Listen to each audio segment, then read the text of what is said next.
Hello everybody and welcome back to the channel. It is Chosen Wisdom Football and Manchester United have just drawn with Everton 2-2, and here is your tactical analysis of the game. So without further ado, let's break it down.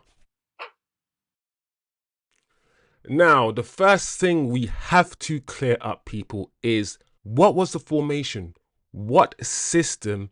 How did Manchester United play against Everton? Now, we know that Ruben Amorim favours the 3-4-2-1 system, or the 3-4-3, or whatever you want to call it, with the 2 10s and 1 player up front. And everybody expected him to play that system with Mbeumo up front.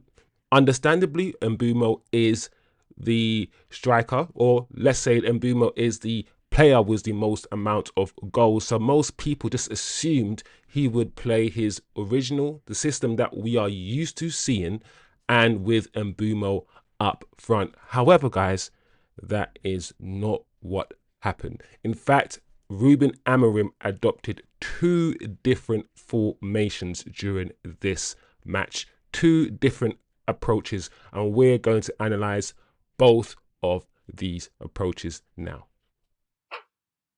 One approach that the manager did adopt in this game is a 3-4-1-2 system, a 3-4-1-2 formation. We saw during the game Bruno adopt more a central role in this formation, and we essentially saw a split striker. We saw Cunha and Mbeumo pick up a split striker formation, and we had Bruno as a 10 with Ugarte and Mbeumo in the double pivot, and Dalot and Ahmad providing the width as wing backs. We saw that system quite early on during the match, and here is a screenshot of that formation being adopted. Now, while not the best screenshot of that formation, you can clearly see Bruno in the middle of the park in perhaps his favoured position, which is the number 10 role, and about to release Cunha, who is making a run on the right hand side. In this specific clip, we can see Mbeumo, who is, far back here. Arguably, he'd want to be up here as well, but clearly you see Bruno in his, let's say, favoured, maybe number 10 position. So Ruben Amorim also, during the course of a match, adopted the 4-4-2 formation, with Bruno actually further on the left and Cunha and Mbeumo still up front, being the 2 split strikers. And here, once again, is a screenshot of that formation in play. As you can see in this screenshot, which is a perfect example of the 4-4-2 in play and the split striker, we see Cunha here, Mbeumo here, we see Bruno, Ugarte, Mbeumo, and Ahmad. Now, this picture is even a better example, a better representation of Man United adopting more of a 4-4-2 formation. In practice, you can see the 4 defenders here and Ahmad, who in this picture is in line with the midfielders. So that's 4 defenders, 4 midfielders, Kobe Mbeumo, Ugarte, and Bruno. And up front, we can see the split striker system, the 2 strikers in Cunha and Mbeumo. So that's a bit of clarity in terms of what system did Manchester United really adopt. And one thing which is good about seeing different systems in play is that it shows that the manager can play different systems. One of the manager's weak points, one of my bugbears against Ruben Amorim last season, is simply the fact that he played the same system, the same rigid 3-4-2-1 system every game without fail. Now, with different profiles, he has the ability to change the system, move players around, and not be so predictable. So I think the fact that we played different systems within the same match was a good thing. It showed the manager can be flexible, can be adaptable, However, one negative of playing multiple different systems is the fact that, really and truly, the players aren't used to changing systems in the match. I think it might have been better for Manchester United to adopt one way of play and to keep that way of play throughout the 90 minutes so the players can get used to that way of play. Now, the split striker system that we adopted during the match, it worked in some parts, but in other parts, it didn't. It was a cure, but also the cause. And so let me explain. The speed in our play was there. One thing that we are getting better at is attacking with speed, attacking with purpose, and attacking with intensity. And with the split striker system, especially with Bruno as a 10, it means he's playing in his favourite position, facing the goal rather than with his back to goal, with the ability to find Cunha and Mbeumo with his passing. So the positives for me of this system, the positives is the fact that both Cunha and Mbeumo are comfortable interchanging. It is fast, it is fluid, and it is not predictable. It is not predictable for the opposition. That is one of the benefits. That is a good thing with this system, with this split striker system. And as we know, our situation regarding a striker is not concrete. So we could start the season without a striker and therefore have to start either Cunha or Mbeumo up front. Now, this number 10 position that Bruno is in, you can argue this is perfect for Joshua Zirkzee. A lot of the fans have been saying with Mbeumo and Cunha now in the 10 roles and Joshua Zirkzee now playing up front, what you're going to get naturally with Zirkzee, if he's playing in this position in Amorim's typical formation, he's going to drop deep anyway. He's better at doing that than Bruno. He can link the play a little bit better than Bruno. And I think he would excel in this position with Cunha and Mbeumo playing the exact same way, giving him passing options. So, like I said before, Bruno in that position, having a split striker system, having this formation working and in play, it worked sometimes, but also it was a problem. It was a problem. So here are some screenshots of it working in real time, of the quick speed, the quick counter-attacking that I know the manager wants to see. So here is a screenshot of us building up from the back. Here is Amad receiving the ball from Lenny Euro, and Amad was very, very good in this game. And in fact, our right-hand side was very, very good. Our left-hand side, not so much, not so much. So here's Amad receiving the ball, and the beauty of having a left-footed player on the right-hand side is that he can play the ball inside with his left foot, which is exactly what he did. Playing the ball inside to Cunha, who dropped the shoulder beautifully, played the ball inside again to Bruno. At this point, Amad is already making his run. Bruno's about to receive the ball right here and give it to Amad. This was one of the better counter-attacking moves of the first half, guys. It was fluid, it was crisp, and it showed what could happen with Bruno playing in that 10 position, as split strikers who move, who are also fluid. And some of the times, not always, we got it right. We got it right. Here's another move, guys. Bruno running in on goal in his 10 position with Mbeumo on the right-hand side there and Cunha on the left with Amad and Dalot. These positions is what we want to get into. So those are two scenarios where it worked really well. Bruno in that false 9, in that 10 role with split strikers. And like I said, we also played 4-4-2. We also played with Bruno on the left at times. Now that we've discussed the formation and how we set up against Everton and some of the things that went right in terms of our speed, in terms of our interchangeability, in terms of counter-attacking, let's look at some of the things that didn't really go right. And one of the things for me that didn't go right was our left-hand side. On the screen, you can see Bruno on the left with Dalot and Luke Shaw. And in my humble opinion, Dalot is not a wing-back.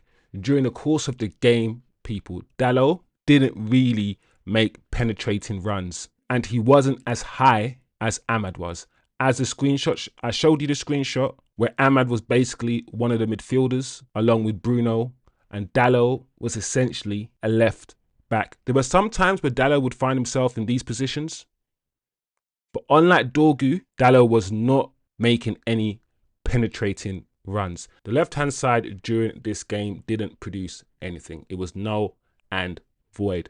Luke Shaw needed really to step into the midfield the same way Lenny Euro steps into the midfield into this channel. Luke Shaw had to do that. We didn't really get that from Luke Shaw. The right-hand side, and we, as a fan base, we were looking forward to Mbeumo and Amad linking up, and they did that.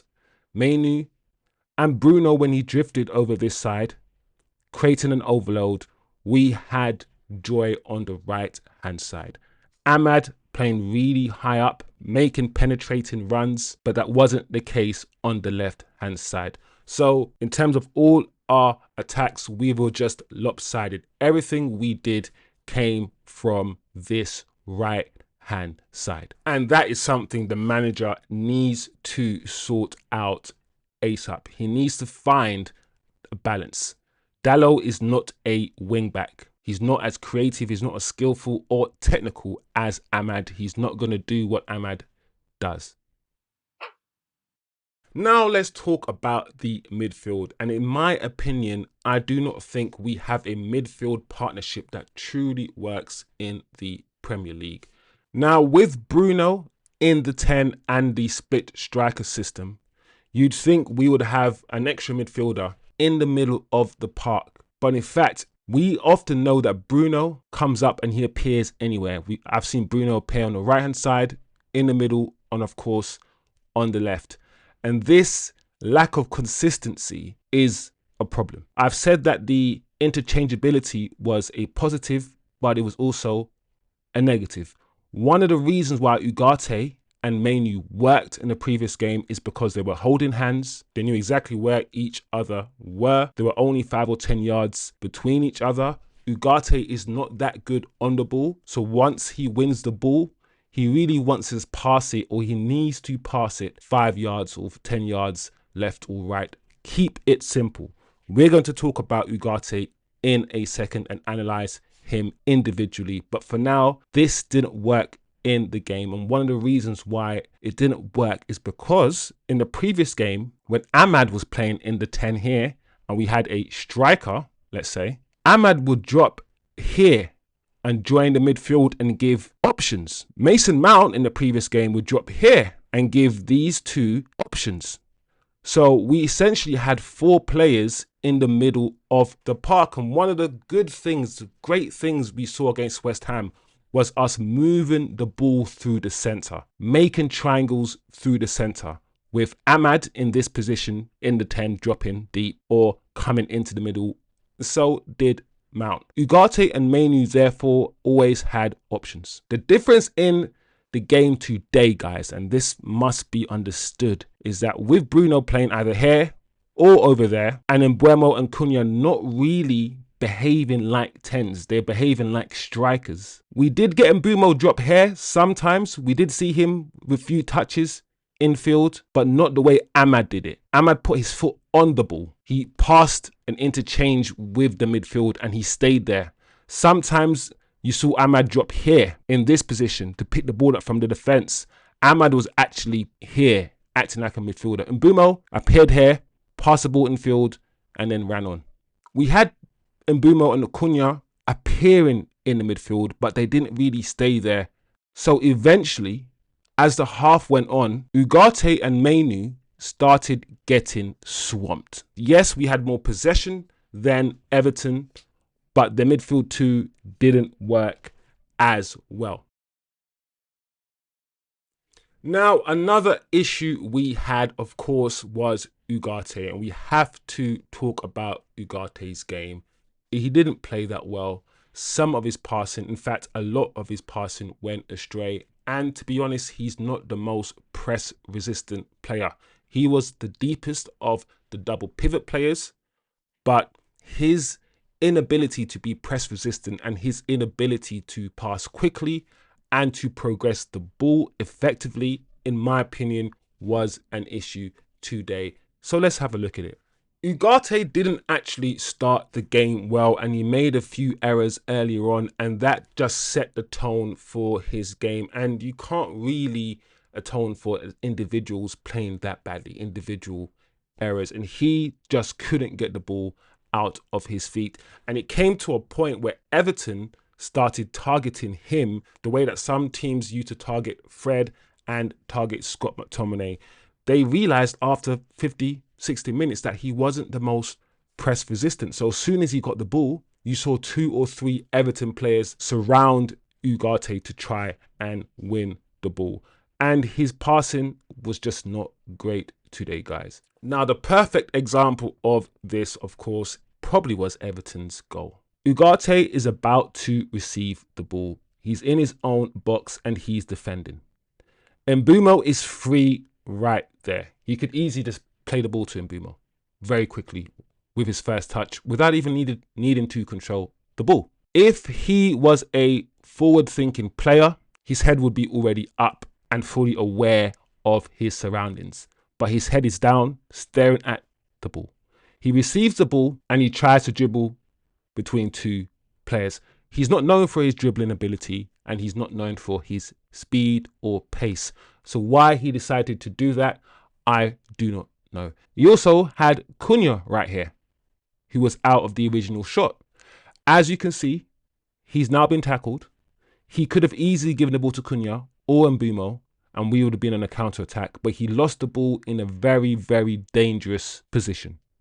And as you know, guys, that led to Everton's first goal. So Ugarte didn't have a good game, and when your main DM, when the guy who picks the ball up from the defense, when somebody in the double pivot is not finding his man, is having a bad game, you start drowning. You start drowning, and that's one of the big issues that we had today. The midfield just didn't work, whether it's because our number 10s didn't drop into the midfield to help out as much as they did before, because we now didn't play with a striker, so their roles have changed. Whether it's because Ugarte was just not playing well. He was just not passing well at all. And later on in the match, he was targeted. He was targeted by Everton players. So as well as the midfield being an issue, people, we were lopsided. We only attacked down the right-hand side. And one of the reasons why is because we really missed Dorgu. I said this before, Dalot was not giving us that intent, that aggression. He was not trying to make runs beyond the back line like Dorgu was. He was not giving us that attacking threat. And when Dorgu came on the pitch, everything changed. We finally got that attacking threat. And this is what I am talking about, people. This is just after Dorgu has come on the pitch. Look at Dorgu.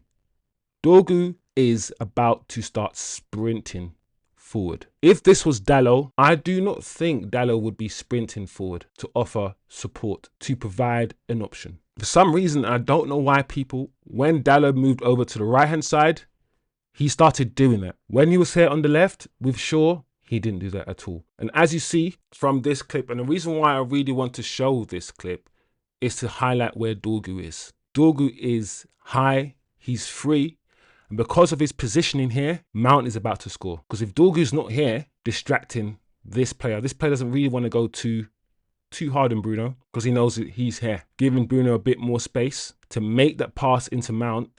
And Mount took his goal beautifully. We've seen Mount score that finish a few times before.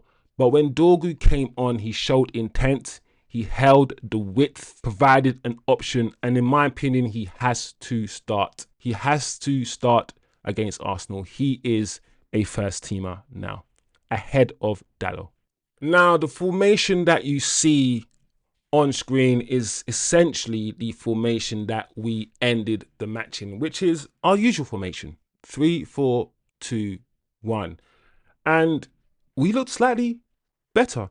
And one thing I do notice, especially when Mount is playing with Dorgu, is Mount is not afraid to utilize Dorgu. Mount set up Dorgu for his goal last game, and he almost set up Dorgu for a goal in this game. And the reason why he is able to do that is Dorgu is such a willing runner. He's doing this all game long, with intensity, with energy and speed. Yes, Cunha might have secured this position, but Mount and Dorgu look decent together, guys. As you can see from this screenshot, people, Mason Mount in this position, feeding a beautifully weighted pass to Dorgu. You could argue he should have passed this to Højlund in the center, Dorgu. But this is a perfect example of how different we play with Dorgu. Someone who's running in behind, someone who's aggressive, someone who has intent. And whether it's Cunha or whether it's Mount, we just look better. We look less lopsided if we have Dorgu on the left and Ahmad on the right, people. Dorgu very quickly has become a very important player for this formation, for Ruben Amorim. So, there you have it, guys. That was your tactical breakdown, your tactical analysis of some of the key moments in the game. What did we actually learn, though? Let's summarize what we actually learned by watching this game. We learned that we can play a split striker system. We can play more formations and more systems than the 3-4-2-1 system that we currently play.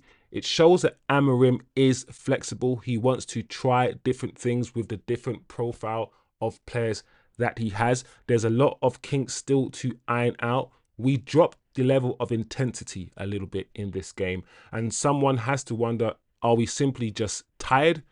Have we played too many games in a short space of time, or is something else happening with regards to our aggression and our intensity? Because that was one of the things that we were improving on. That's one of the things that I liked about United. There are clear good things that are happening. Amorim is coaching these players. We are playing better through the middle. We're no longer just playing down the wide areas. We're playing down the middle.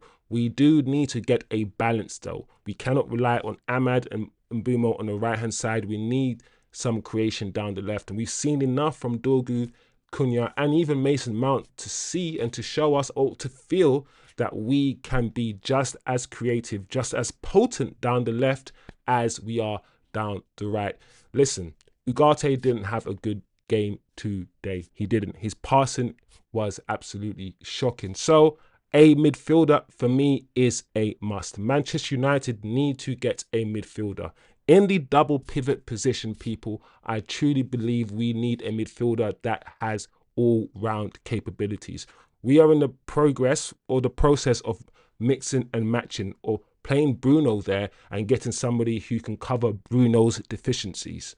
I think we need to get a jack of all trades, all-round midfielder, a Roy Keane type of midfielder, a Pogba, a Vieira, who can pass the ball, who's got energy, who can tackle. Some of you guys will be thinking about Baleba. I think Baleba will be perfect for this system. So, some good things to take away from the game, some bad things, some of the cures, some of the flexibility, and some of the speed that we play with is also cause of concern.